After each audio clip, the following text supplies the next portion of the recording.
Hello guys, magandang hapon and welcome back po sa aking channel. So, kumusta guys? And pasensyahan nyo na yung aking damit. Ano na, tawag dito, nagbe-bacon na. Walang pabili. So, ayan guys, mag-share lang ako guys, no. Ito ay based dito sa ating tindahan, no? Based to sa aking experience. So, ngayon ay July 23, Wednesday. So, time check nasa 3:48 na po ng hapon. So, ayan guys, share ko lang kasi, diba, sa atin talagang, ako, ito, base ko to sa nangyari sa tindahan ko, nangyari sa akin dito sa tindahan. Dati kasi guys, parang, yung, bago pa lang yung tindahan namin. Siguro di naman sa bago, siguro mga after a year, ganun. Siguro naging ako guys, pero medyo may pagkamayapang, ganun. Medyo may pagkamasungit na. So, umabot ako sa ganun. Kaya nung papansin ng Diyosawa ko, bakit lagi nung masungit nito, sinasabihan niya ako kasi yung customer ko sinasungitan ko. Tapos sabi niya, "Bibi, huwag kang nga nang gaganyan, nagsusungit. Maubusan tayo ng," sabi niya sa akin, "Maubusan tayo din ng customer, huwag kang ganyan."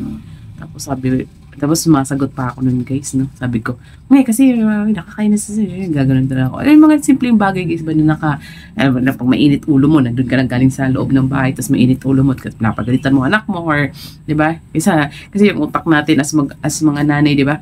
Yung aside dun sa ginagawa natin dito sa tindahan, ginagawa natin sa loob ng bahay, pag makalat, magulo, hindi mo lang, di ba? Ganon, hindi makatulong yung anak natin, di ba? Bubuisit na buisit tayo, nagagalit tayo. Kaya minsan nadadala natin dito. Or minsan naman yung mga customer natin talaga mas pasaway. May mga example guys na yung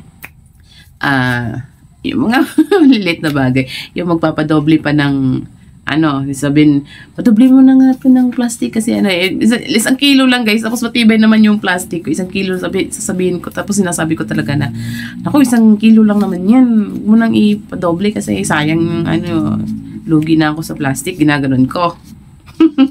Ay, mga simpleng bagay ba na susugitan natin, tapos minsan yung mga nagpapabarya. Tapos sabihin ko, kasi minsan 1,000 pera, binibili 10 pesos lang, di ba? Saan ka pa?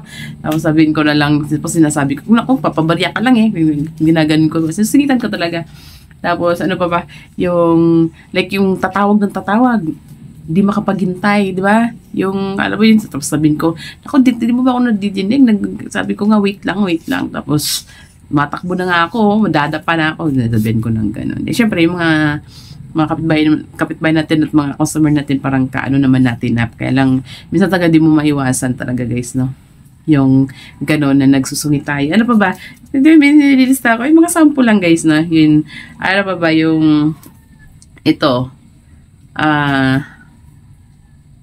papabarya, tawag ng tawag. Tapos yung minsan guys, no? Minsan kasi late na ako magbukas ng tindahan. Minsan alas 8. Alas 8:30 na, pinakamatagal ko ganyan. Tapos sabihin sa akin, tinatangali ka na ng gising ganyan, sabi. Tapos sasagutin ko yan guys. Ayaw ko, di ko talaga maano minsan niinis na ako. Alam mo, gagagising mo lang, tapos sabihin ka ng gano'n. Natangali ka na. Tapos sabihin ko, ganun talaga, mapagpuyat, daming ginagawa sa bahay. Nabalik kong gano'n. Daming ginagawa sa bahay. Tapos sinasabi ko guys na yung parang buang talaga ako guys eh. Tapos sinasabi ko na may tindahan, may rules, may pag-ganon-ganon. May pag-ganon-ganon pa ako, visit ako minsan. Nare-realize ko guys na nakakainis naman yung mga style ko noon.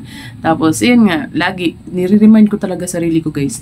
Minsan na time na nakakapagsungit na ako, remind ko naman, pag malis na yung ko, yun ka na naman, nagsungit ka na naman, ganun, ginaganon ko talaga sarili ko, madalas na ganun, kasi talagang, ewan ko ba, di ko minsan may iwasan eh, minsan naman talaga kasi pasaway yung customer.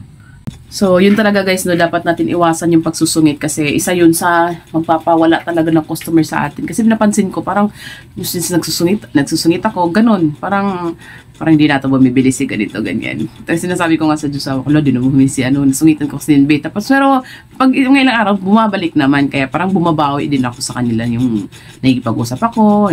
Basta, pag naman yung style ko na nagsusungit ako, dinadaan ko din naman sa pabiro, parang ganun.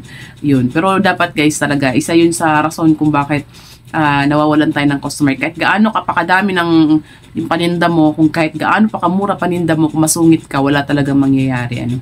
Talagang hindi ka napupuntahan kasi nabubisit din sa'yo. Minsan kasi 'di ba pag ganun, lalo na pag nakikita natin yung customer, yung tindera masungit, tapos hindi man lang mag-smile, ay talagang hindi talaga parang nawawalan tayong ganang bumili. Kasi alam yung nasa mood ka na mamili, tapos ganyan yung nakaharap mo, 'di ba? Nakakawalang gana.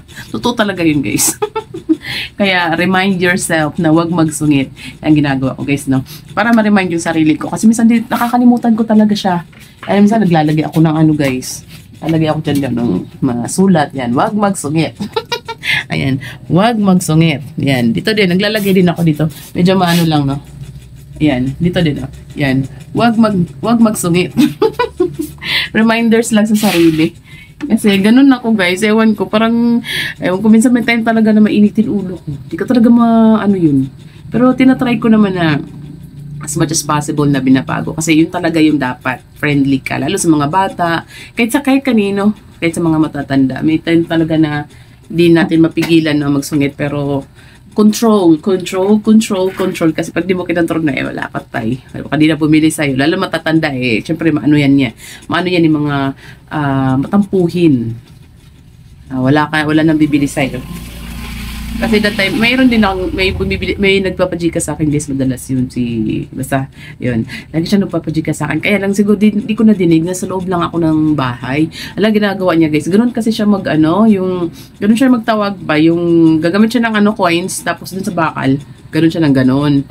Tapos, apakaingay. Nainis ako. Talagang, grabe ka naman, kuya. Sabi ko, grabe ka naman, kuya. Di ka naman makapaghintay. Iskandalo ka na dyan sa labas. Sabi ko, gano'n. Kasi ang lakas-lakas talaga, guys, ng tunog ng tuktok ng coins sa bakal.